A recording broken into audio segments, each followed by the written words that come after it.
Como hemos visto entonces en estas dos frases de Berger y Luhmann, obviamente estamos hablando de que un proceso de institucionalización conlleva el desarrollo de un hábito, una conducta repetitiva y conlleva también la evidenciación de la eficiencia de esa conducta repetida. La pregunta entonces es por qué los métodos y herramientas deben partir de los procesos de institucionalización. Y bueno, Freud da una respuesta un poco vieja, pero que para el proceso nos sirve.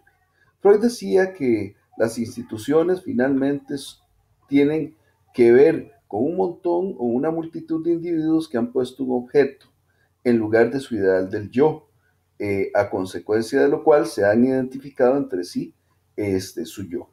Dicho en sencillo, como lo dirá Emily Durkheim en su libro Las reglas del método sociológico, los individuos terminan depositando su confianza en las instituciones y saben que esas instituciones, por un acto, si se quiere, incluso un poco relacionado con la fe, podrán cumplir todos aquellos aspectos en los que ellos creen, pero que en los que individualmente no podrían confiar.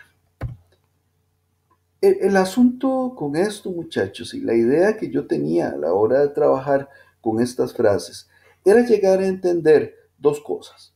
Por un lado, que la planificación como tal, desde su origen que estará dado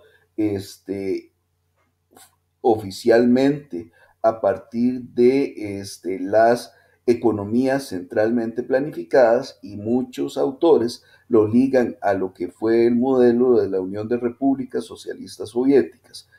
Estará dado a partir de una conducta habituada de lo que se esperaba era la acción planificadora.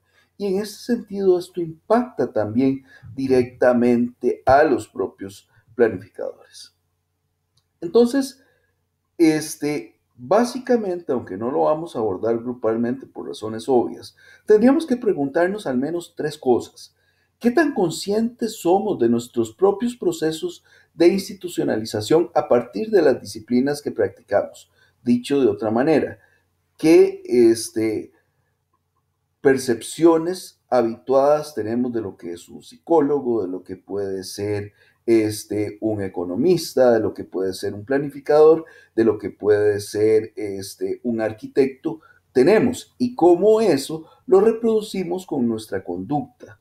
La otra cosa que tendríamos que preguntarnos tiene que ver con el cómo se construyen estas parcelas de poder profesional en el marco de las prácticas y cómo los instrumentos de análisis que utilizamos en esas disciplinas finalmente refuerzan esas parcelas de poder profesional. Nótese que estoy utilizando intencionalmente el concepto poder profesional, lo que me lleva a pensar entonces que en un contexto social las disciplinas participan de los escenarios de poder. Teniendo esto en cuenta, también deberíamos preguntarnos entonces qué implicaciones tiene para la propia planificación el hacer evidente este fenómeno. Dicho de otra manera, en hacer evidente que sus procesos de trabajo finalmente refuerzan procesos de institucionalización y procesos de poder. Yo quisiera, si ustedes me permiten, poder hablar de estos procesos de institucionalización en el caso de lo que ha sido la experiencia de la planificación en la propia América Latina. El primer elemento que debemos entender para la planificación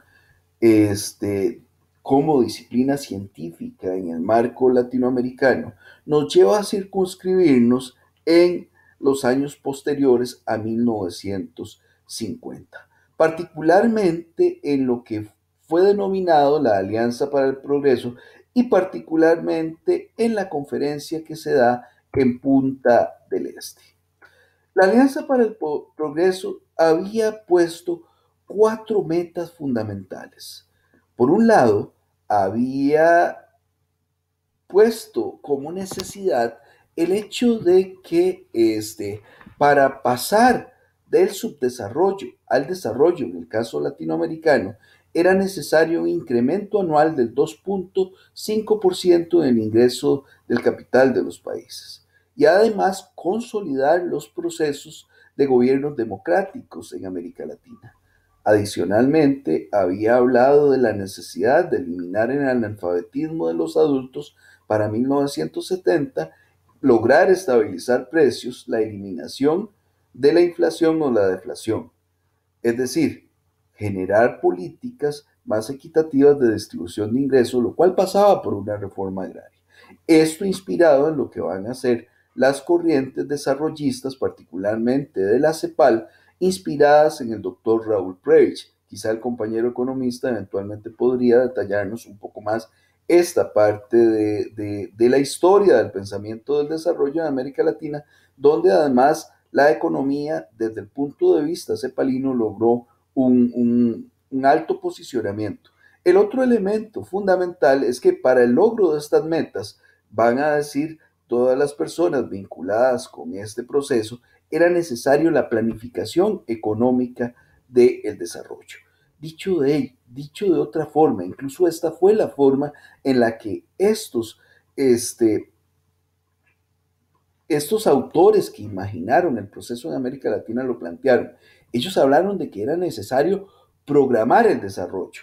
Y entonces en el momento en que ellos plantean este concepto de programación del desarrollo, empiezan a generar algunas diferencias importantes con los partidos de izquierda. Entonces, esto tuvo dos consecuencias. Tuvo una gran implicación de las propuestas que se generaban desde el punto de vista de los gobiernos en el escenario político. Recordemos que la izquierda en ese momento era un actor sumamente importante, pero además el gran elemento para los procesos de planificación tuvo que ver con la imaginación de ese profesional en planificación con un gran reto estructural que pasaba por estos puntos antes determinados. ¿Cómo decantó estos retos? Bueno, a nivel de la acción de los gobiernos, generó lo que se llamó en toda América Latina los planes nacionales de desarrollo económico y social. Y a la par de estos planes de desarrollo económico y social, aparejó la presencia de los equipos técnicos de planificación, los equipos técnicos que estarían encargados de tres aspectos fundamentales. El primer aspecto de ellos, la preparación de esos planes nacionales de desarrollo económico y social, posteriormente la ejecución de esos planes de desarrollo económico y social y además la revisión de esos planes de desarrollo económico y social. Recuerden, muchachos y muchachas, estamos hablando de un modelo que planteaba en ese momento todo un esfuerzo de toda una economía tratando de lograr estos fines. Y el caso de Costa Rica no es la excepción a esta regla. Vemos que desde 1963, mediante la ley 2087, se crea la Oficina de Planificación y posteriormente se creará mediante la ley 5525 la Ley de Planificación Nacional. Como ustedes pueden ver, Costa Rica se inserta de lleno en estas ideas y parte fundamentalmente de la misma premisa, la acción planificadora del Estado en el marco de la administración pública. Entonces, resultará fundamental entender de dónde viene el pensamiento operativo del planificador en América Latina. Y como ya les indicaba antes, es necesario recordar el pensamiento estructuralista, particularmente en la figura del doctor Raúl Prebisch.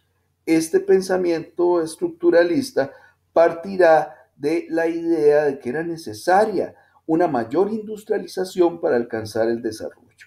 Y para eso tomaban como ejemplo algunas economías del caso latinoamericano para ver cómo se había dado una transición muy importante del campo a la ciudad, sobre todo con herramientas y con la incorporación de herramientas tecnológicas a la agricultura.